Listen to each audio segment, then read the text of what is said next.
Delighted to have Christine with me today, and we're going to be delving deep into the topic of resource management. But Christine, would you mind doing a quick introduction for us? I'd be happy to. Thank you for having me on. Christine Robinson. I spent my career in the resource management space, and I will say that I believe it is the coolest and most exciting profession in the industry.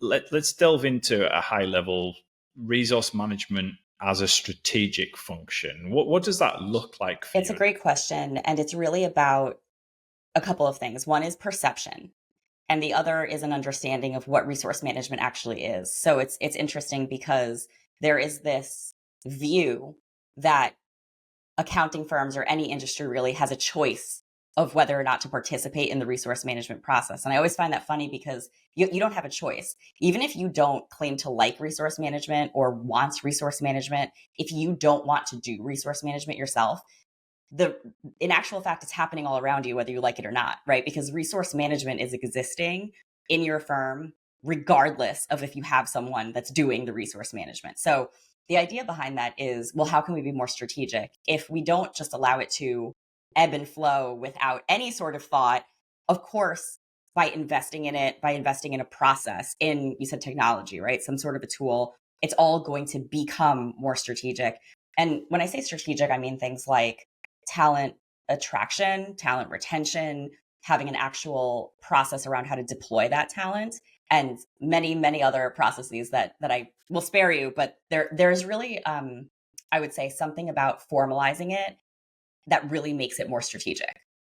How do you feel resource management or investing more time, effort, money into resource management can benefit talent attraction and talent retention, Christine? Well, it's huge. There's a very underused, I would say, and under leveraged key that connects the two. And I thank you for bringing this up because when you think about talent attraction, if you go onto, for example, your firm's website, there are certain promises that you are making to people, right? If you have a campus recruiter that goes to a university, they're standing at their booth or at their stand and they're meeting people that might potentially want to be interns, and they're telling them what their experience is going to be at your firm, right? And they're saying things like, well, you're going to be exposed to a diverse portfolio of different industries, and you won't be forced to travel more than, let's say, 70% of the time. The resource management process, that's who delivers on those promises that you're making, right? If you have someone that comes into the organization expecting to work on many, many different industries, and there's no thought actually put into that, and actually it's just people are essentially picking them up and taking them off whatever they decide to, very soon you'll have a situation where people will get pigeonholed into a certain industry. Now, I'm not saying that's how it has to be, but it's really, I believe, in its simplest form, about delivering on the promises that you're making in the recruiting process. And that's very personal to people. They remember when they had an expectation and they were sold a certain storyline around what this was going to be. And if it's not delivered, that's something that goes with them. What kind of investments do you see the more forward thinking firms making in resource management? It's certainly about tech. There's tools out there galore, right? But I would absolutely say, of course, it's about other things as well, right? Part of it is actually the upskilling of the talent in resource management. And it's an interesting profession. It's one that I can tell you from my own personal experience, I really enjoy, but it's also one that you don't go to university and graduate with a degree in resource management, right? It's not like accounting, right? In that way. And so it's a little bit harder to find the right experience level, right? And the right fit. And it's even harder to find someone who has the experience designing a resource management process. There are people that have executed on a process, but I would say a big investment and a big area of focus is certainly the professional development and upskilling of resource managers and resource management leaders. There is the other investment in, actually, we talked about this earlier, formalizing the process. It's not good enough to have an amazing tool. It's not good enough to have an amazing tool and a solid process. It's not even good enough to have all of those things and the best resource managers, right, on the planet. if you don't have buy-in from leadership and have set the expectation and the tone of how they should be engaging with the resource management process. So there's a few different things that could be invested in. I would say probably cutting across all of them, the red thread would be change management and really investing in doing that appropriately, because that I'm certain I don't have to tell you from a tech perspective is I'm certain something you run into all the time. Yeah. What made me smile there was you laid out effectively in a totally different area the things that I talk about being basically the three Ps: the platform, the process, and the people that are involved in anything like this, right? So, different topic, same kind of themes coming out to the forefront. I'm interested, is this a certain size of firm that we would shift from maybe resource management being a spreadsheet that everybody jumps in and plays around with, to kind of paraphrase what I've seen before? And now we need to graduate and get more serious about this? Or what are some of the indicators that to you would say, maybe we need to get a bit more sophisticated with resource management, and specifically, maybe we should have some more dedicated people managing our resources? I love this question. This is such a good question because this is exactly what excites me about the RM process. It is so varied, and in a lot of ways, as you described, it does need to be tailored on a case by case basis. And there's so many factors in that, right? So here's what I would say. Generally speaking, if you have a very, very large organization, if you're looking at the big four, for example, in this industry, they have a process, they have a tool, they've got a platform, they've got a really strong team. And that team of people is executing on a process that has been in place for maybe before they were born. So to be clear, not that they can't be improved. Everything always, there's room for improvement and iteration, but they're in a different boat, right? Then you have sort of in the middle organizations that either have chosen to invest in that process, and they might do that in a number of different ways. Maybe that's a tool, maybe that's bringing on a leader, right, to design something. And so you'll find some of those that are moving toward that direction. And then you have the much smaller organizations that are maybe a couple hundred people, if that. And typically what you see there is, again, not to overgeneralize, but generally, right, what I've seen is if there's a tool, it's a very basic one. Usually there is not a dedicated resource manager whose job it is to focus on that. And a lot of times what you see is that it's done on the side, right? It's like this little side job that maybe a partner is having to do, or a manager or a senior manager who is a client serving person and doing that on the side. The thing that's really interesting about that, though, is there's, as everyone is aware who's been following the industry, a tremendous amount of disruption happening right now in public accounting. So with the wave of private equity investment and firm consolidation and just all of this change, the thing that's really interesting about that is you can have now rather large-ish firms that still don't have an established resource management process because that growth didn't happen over several years, right? I was with an organization that did 19 acquisitions in 4 years, right? So you can imagine the just enormity and significance of that. Talk about change management. I mean, that's every single function, right? Including resource management. So a lot of times now what's really interesting and that's shaking things up is if you look at even the top 10 accounting firms, many of those are in that subsect because of major combinations. Now, if you think about it from a resource management perspective, what's the point of resource management, right? What is the value of it? The value is that you can really have great visibility into your number one asset, right? And you can actually understand where people are, what they're doing, what's going to be needed, what they want to be doing, where you need to recruit, where you're long, where you're short, matching things up to pipeline and having the ability to rapidly redeploy people if needed to meet the business. And if you have a very, very large firm in name only, but actually they're operating as little mini kingdoms that don't have visibility into anything, right? Or certainly not the resourcing, it completely defeats the purpose. And it's actually much harder, right, to actually get anything done. So to answer your question, it is absolutely a process that would benefit, I'll call it air quotes, larger organizations. But even when you have smaller organizations, there is still a process that needs to be maintained. Now, do they need to bring on a 50-person resource management team? Of course not. But there are still solutions that they would benefit from, even if it's process.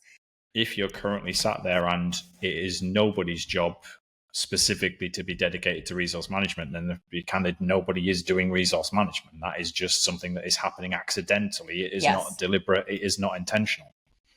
And it's certainly not strategic as well. Exactly. So do we want to use our people and deploy them strategically? Well, how can we if we haven't got somebody who's actually tasked with achieving that objective? I'm interested because I know your background and what you're working on right now, Christine, is quite varied and broad. And I think one of the areas that certainly we're seeing technology have a play here, but perhaps the precursor to that, where the technology wasn't really available, has been outsourcing or offshoring or whatever terminology you want to use. How does that impact the way that you think about resource or resource management in a more formal setting? Oh, it's huge. I love this question too, because it really brings to life the fact that when you say resource management, people sometimes hear resource management and think scheduling. Could not be more wrong, right? It is part of it. Part of one of the outcomes of the resource management process is that you will have schedules and the idea of scheduling. But a really strategic and really finely tuned resource management process is going to enable you to have the data that you need to actually workforce plan. And when I say workforce plan, I mean understanding things like in a, let's say, audit practice, even a relatively immature audit practice, right? Because when you're looking at some of the very large firms on the audit side, even a very mature audit practice, they might be looking at like 2%, 2 to 4% growth in terms of hours year over year. And I'm talking about the traditional model, right? So that's the maybe model of yesteryear, but that's what we have seen just historically. You have the ability to get the inputs that you need, inputs like headcount, promotion roll forwards, have an educated guess on what attrition will look like, for the next year. You will look at demand and you will be able to understand the body of work that needs to be completed, let's say in the next year or the next quarter. There's all these inputs that you actually do have available to you if you have a good resource management process. And with that information, you can use that to start making pretty accurate and pretty precise estimates on what the year ahead is going to look like. So you're probably wondering, what does this have to do with offshore? What it has to do with offshore is that when you have that information and you can look, let's say, before the next fiscal year starts, you can have a really good sense of, look, in order to do this amount of work, we need this amount of people. It's actually very simple, right? When you think about it. And you'll start introducing things like leverage model, right? Well, how do we want to leverage? What is the ideal leverage model for a manager versus a senior versus a partner? And utilization, right? What are the production metrics that we want to meet or would like to meet or maybe don't want to exceed? There's different ways of looking at that. But it's actually very simple, right? Now, I'll be the first to say I'm not a math person. I'm not an accountant by trade. But even I can understand, right, what this equation tells you. And essentially, what the bottom line is that it will spit out is essentially, look, this is how many you need. This is how many you have. You're either going to have enough, you're either going to have too few or too many, right? And so in the event that you don't have enough, let's say, it can be very easy, and I've seen this happen many times, for people to say, oh, we don't have enough managers, we need to go hire 5 more managers. Sure, that's one way of doing it. I always advise peeling back the layer, right? Because if you look at a year's worth of demand in terms of what work needs to be completed, and you split that up, I like to split it up by quarter. I think it just helps, especially from an accounting perspective, and the seasonality to the business lends to that, very nicely. If you look at it by quarter, you might have a situation, let's say, where, yes, over the course of the entire year, if you peanut butter spread all of the deliverables, you will be short 5 managers. However, there could be a quarter of that year where you actually have the perfect amount of managers. there will be possibly a quarter in that year where you actually need 8 managers more, not 5, right? And so if you look at it that way, this is a rule of thumb. Please don't quote me saying this is like the absolute only way of doing staffing. However, it it it's logical. And what I have always seen is, look, if you have one peak season where you have a dramatic need for a very specific level, go out and leverage your partners, your vendors. The idea is, if you have a very specific, significant need during one part of the year, likely your peak season, go ahead and do that. If you have a significant need and it's going 2 quarters or 3 quarters, that to me more represents a hire, right, than a specific person coming in.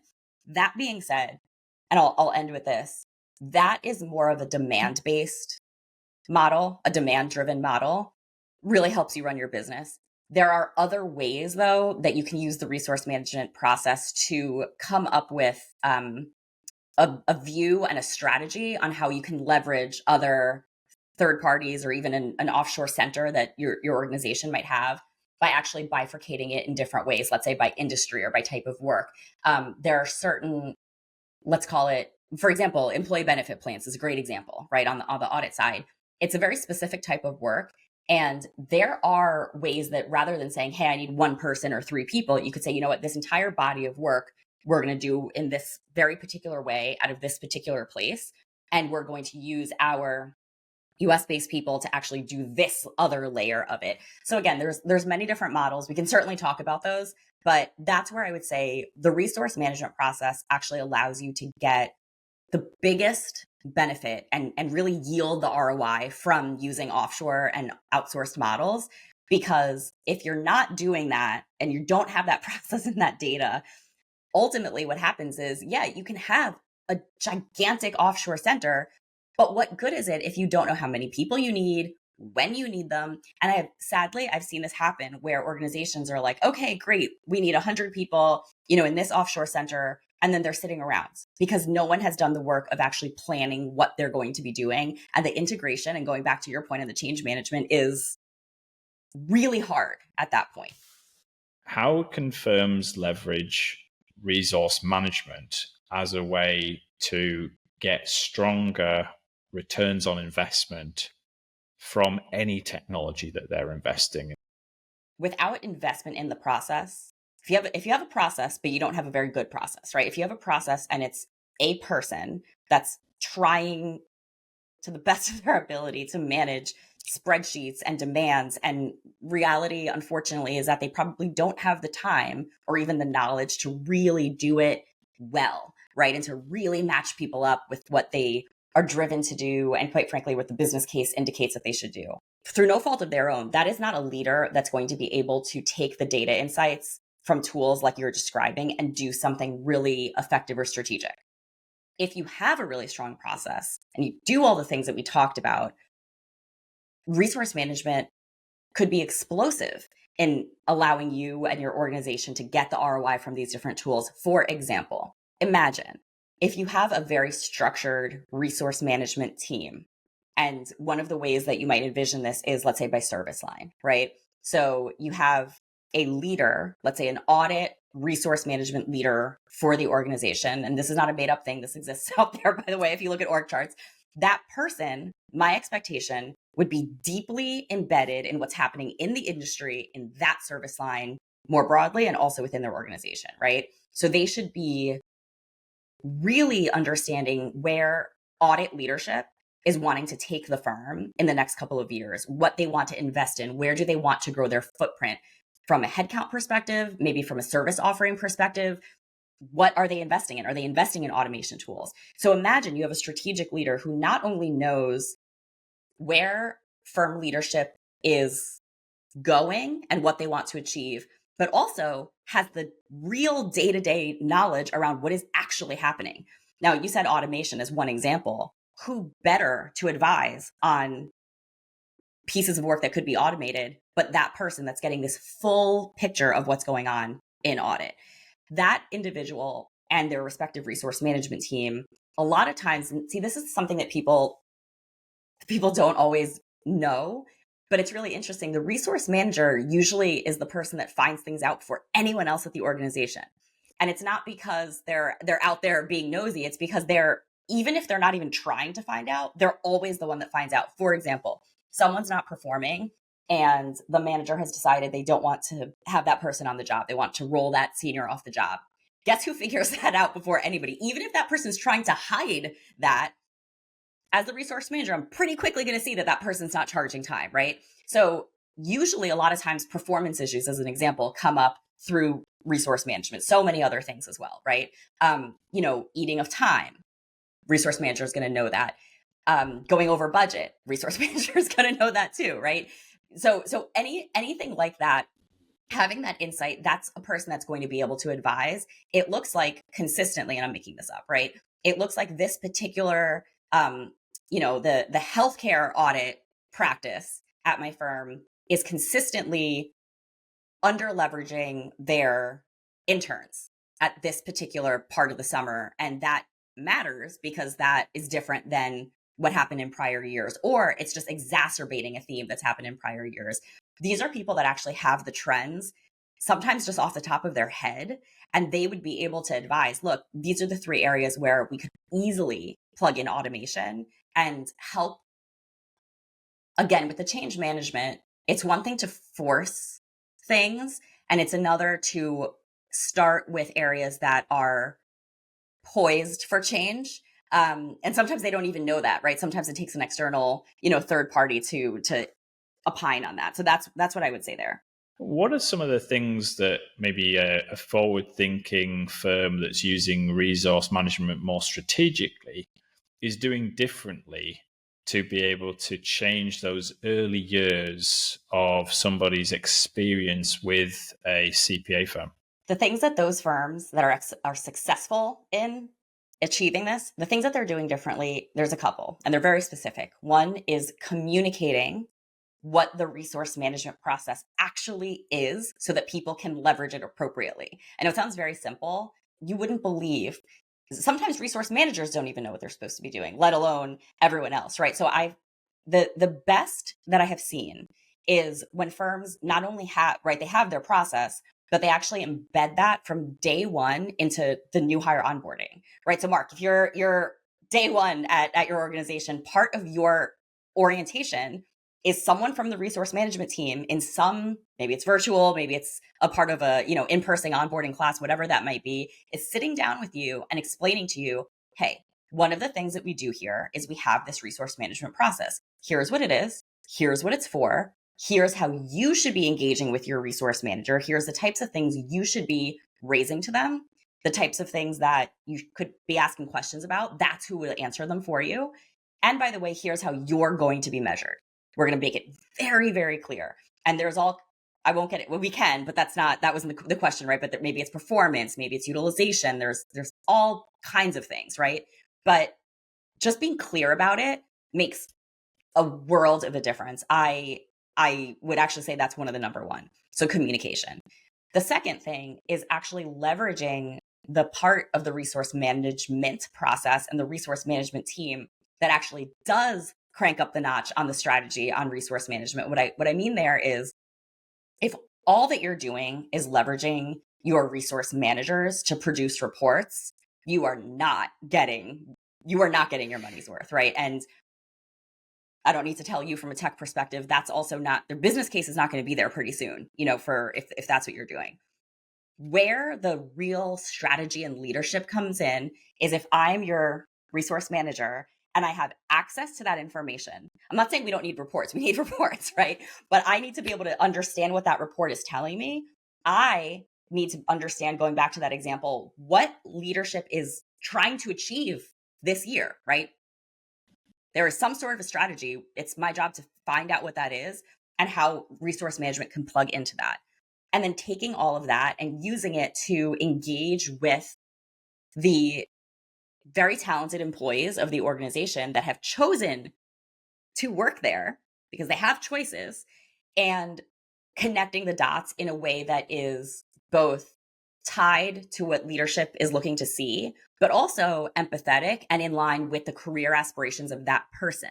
Again, going back to the promises that you make, right, in the process. I have found, even at very junior levels, I'm not talking about the managing partner level, I'm talking about like seniors who are 3 years out of college. I have seen this work tremendously well, where, look, on their first day, they were told, this is the process, here's the types of things you should be engaging with your resource manager on. And on that day, I have told them, look, we're starting to get to know each other. This is a relationship, right? So if you have a certain type of work that you want to do, or a certain industry that you're interested in, I don't know what that is unless you tell me. I'm going to do my best to keep up my end of the bargain, right? You want to talk? I'm going to be there, right? We're going to talk, but I can't help you, if we don't maintain a good, active relationship. And so later, if that person comes and they say, you know what, Christine, I really, really want to work on some banking clients. That's what really excites me. I will explain to them, just like consistent with the messaging that I told them on day one. Thank you for sharing that. For your next project, I'm going to make my very best effort to get you staffed on a banking client. Now, you know that we have certain business cases, right, and expectations that we need to meet. If all that I have is insurance work at that moment, and from a productive perspective, we're going to need to make a choice between those, I'm going to work with you to at least find one that is maybe more in line, or maybe will give you the experience that you need to then be able to be more marketable internally to go work on a banking client. And you know what? They understand. People really do respond very well. They understand, look, if this is what's available to me, this is where I'm going to spend my time. And actually, I found that they've been very willing to do that. It doesn't have to be this, oh, these young people are coming in, they don't want to work as hard. Is it that they don't want to work as hard, or they just want to be engaged with as people that can understand what's happening, right? So that's my thought on that. What would you describe as being the more tactical bullet points that a broader resource management effort would incorporate? Data, metrics, reporting, and yes, of course, using those for scheduling, right? Absolutely. I would say you said something earlier.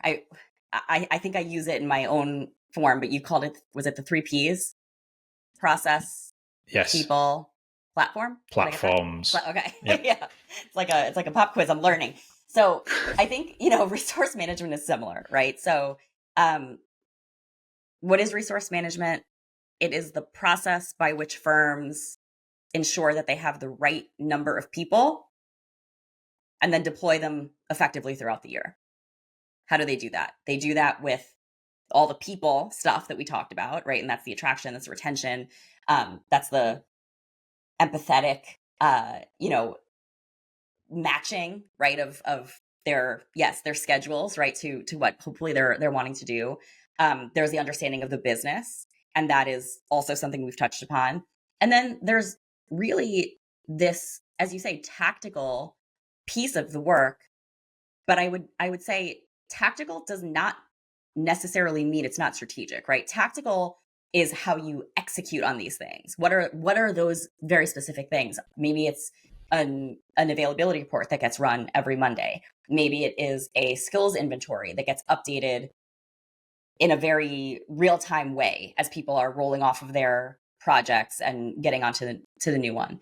Maybe it is a process where you're looking at the quality, not the quality of the work, although the firm should be doing that too, but actually the quality of the resource management process, which is another topic I love and we don't have time for, but essentially developing some quality control procedures around the quality of the resource management process. Because as anyone in this industry knows, some, if not all, of the work in certain firms is subject to review, right, by external governing bodies. And so part of that review sometimes points to the staffing process. And it actually, firms have been fined in the event that a audit failure can be traced to a staffing issue of some kind, whether that is, someone has been put on the job that didn't have the right level of experience, or maybe they did have the right level of experience, but they were completely overutilized, during that time. I think it's fascinating. Is that maybe the most fun report to run? Maybe not. It's still a report. And I would tell you it is super important, right? So those are some of those tactical things that I think are so important, but it's the fuel, right? It's the fuel that makes the car go. Where are you seeing the opportunities, Christine, for firms to deploy greater use of AI to support some of the core resource management functions, capabilities, strategies that we've talked about here today? Oh, it's huge. We had this example of the one person show, right, running everything off of a spreadsheet and clearly through no fault of their own, just not being in a position where they could be strategic. Well, that solves that problem right there, right? If you have a tool, and I've seen a lot of iterations of some really cool stuff that are beginning to really show us what AI is capable of.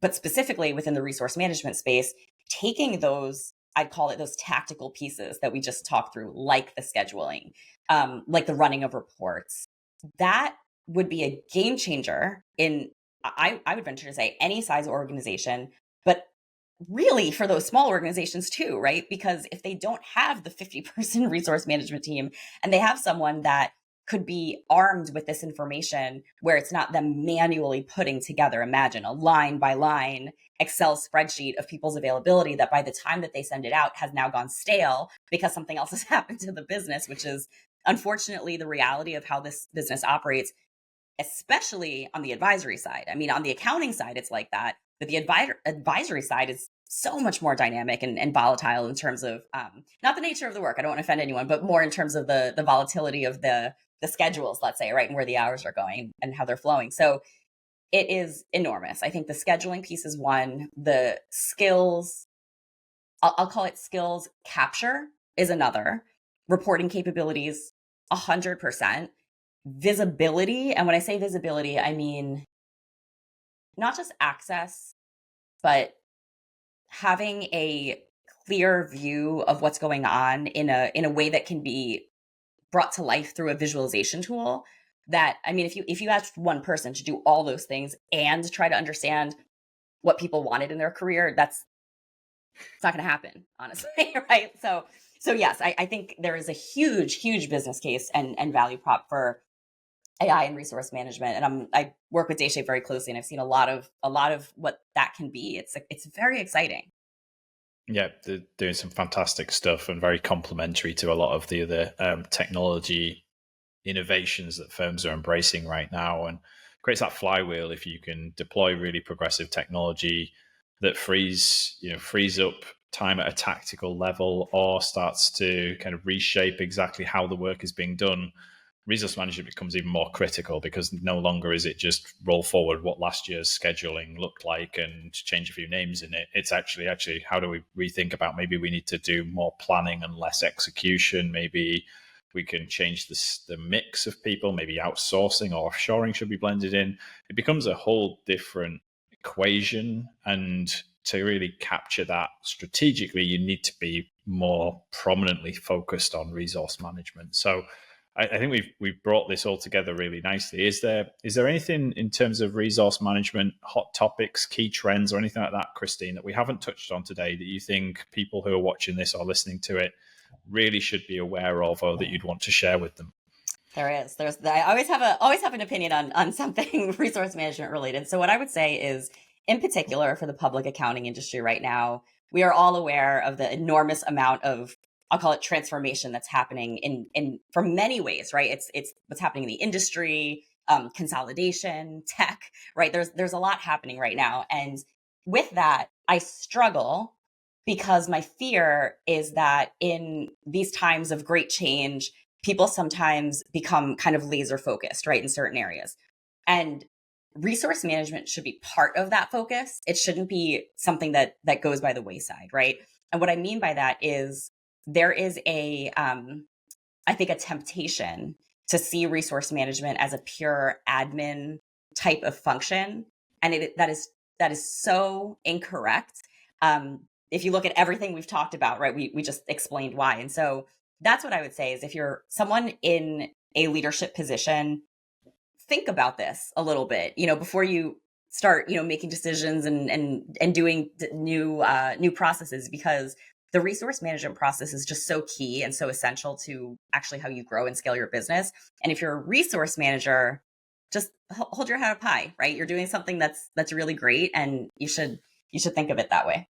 That's a great way to close today's conversation, Christine. Thank you very much for all of the experience, wisdom, and expertise around resource management that you've shared with us today. I really appreciate everything that you've offered, and really enjoyed the conversation. Thank you. It was an honor.